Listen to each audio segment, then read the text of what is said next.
జయమునిచ్చు క్రీస్తేసుని పవిత్ర రక్తము, శాంతి సమాధానం ఇప్పుడు ఎల్లప్పుడు మనందరికీ సదాకాలం తోడయుండి కాపాడునుగాక. ఆమేన్. సర్వోన్నతమైన స్థలంలో దేవునికి మహిమయు, ఆయనకి ఇష్టలైన మనుషులకు భూమి మీద సమాధానము కలుగునుగాక. ఆమేన్.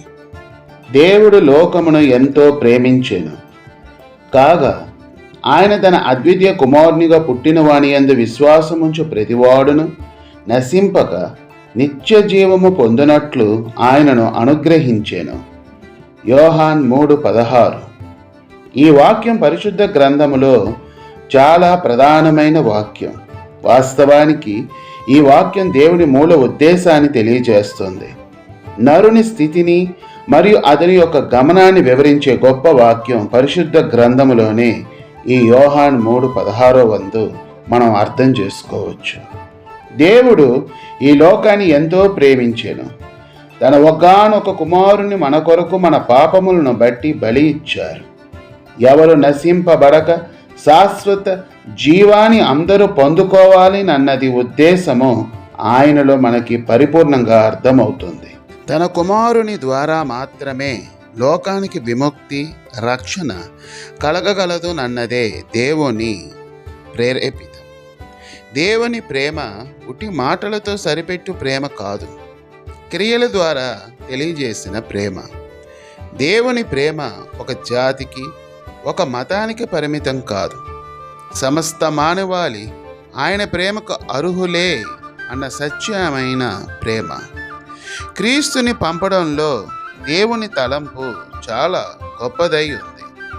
ఒక పక్క నరులు పాపంలో నశించిపోతున్నారు, మరోపక్క నిత్య జీవం ఇవ్వాలని దేవుడు ఆశిస్తున్నారు. నిత్య జీవం అన్నది స్థిరమైనది, ఆత్మ సంబంధమైనది, పవిత్రమైనది. అది లోక సహవాసం కాదు, దేవుని ఆత్మబంధం. పాపం, మరణం లేని వారే ఆ బంధాన్ని ఏర్పరచుకోగలరు. మరి దేవుడు ఈ విశ్వానికి న్యాయమైన తీర్పరి మరియు పరిశుద్ధుడు. ఆయన ఎదుట ఓ రోజు తప్పక ప్రతి ఆత్మ తీర్పులో నిలబడక తప్పదు. అలా నిలబడినప్పుడు మనం పాపులముగా ఆయన ఎదుట నిలబడరాదునన్న పరమార్థమే తన కుమారుని శిలువ యాత్ర ఏర్పరిచారు. పాపం నీడ వంటిదైతే దేవునితో సహవాసం వెలుగుమయం. కనుకనే క్రీస్తు నేను లోకానికి వెలుగై ఉన్నాను అని అన్నారు. నిజమే కదా, వెలుగు ప్రేమను మాత్రమే పంచుతుంది. దేవుని స్వభావంలో మనం గమనిస్తే క్రీస్తు ప్రేమను మాత్రమే వివరించారు. సాతాన్ దేనినైనా సహించగలదు కానీ ప్రేమని ఎన్నటికీ భరించలేదు.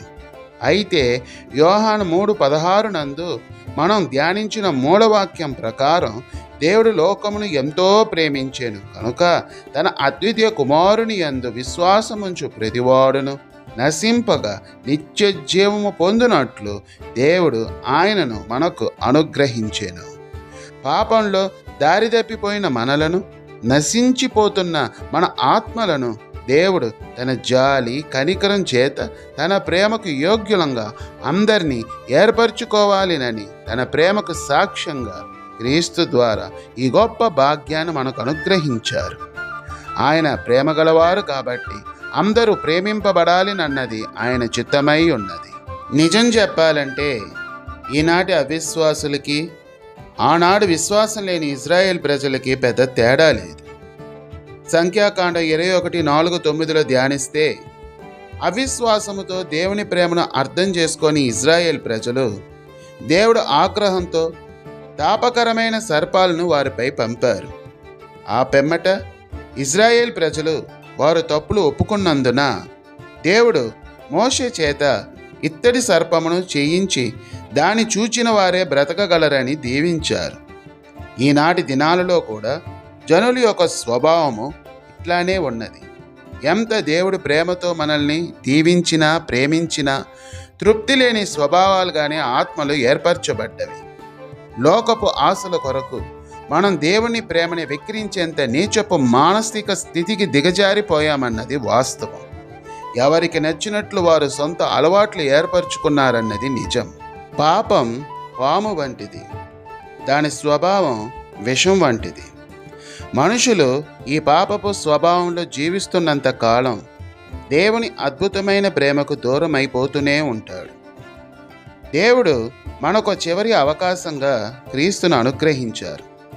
స్పష్టంగా చెప్పాలంటే క్రీస్తే అన్నారు కదా, అరణ్యంలో మోషే సర్పమును ఎలాగెత్తెనో అలాగనే విశ్వసించు ప్రతివాడును నశింపగా ఆయన ద్వారా నిత్యజీవము పొందినట్లు మనుష్య కుమారుని ఎత్తబడబలెనోనని.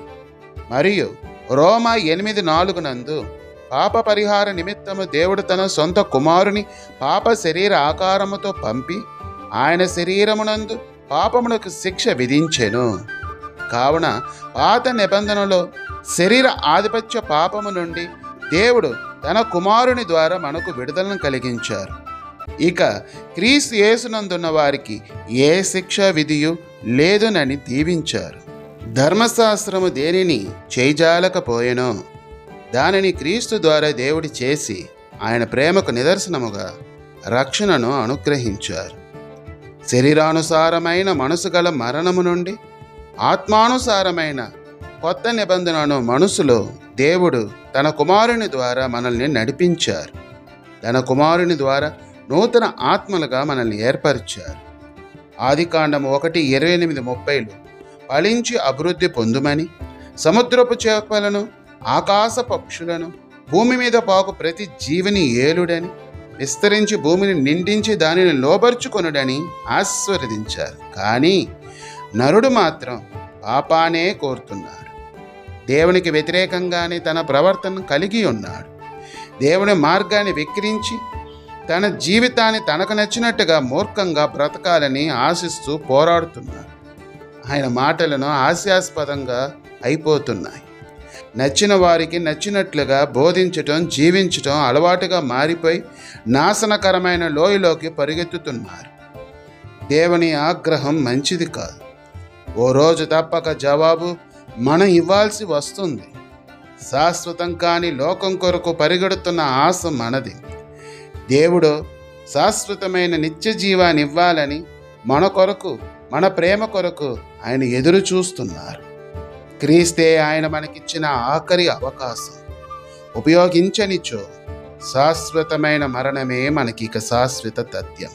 జయమనిచ్చు క్రీస్తేసిన పవిత్ర రక్తము, శాంతి, సమాధానం ఇప్పుడు ఎల్లప్పుడూ మనందరికీ సదాకాలం తోడయ్యుండి కాచి కాపాడి సంరక్షించునుగాక.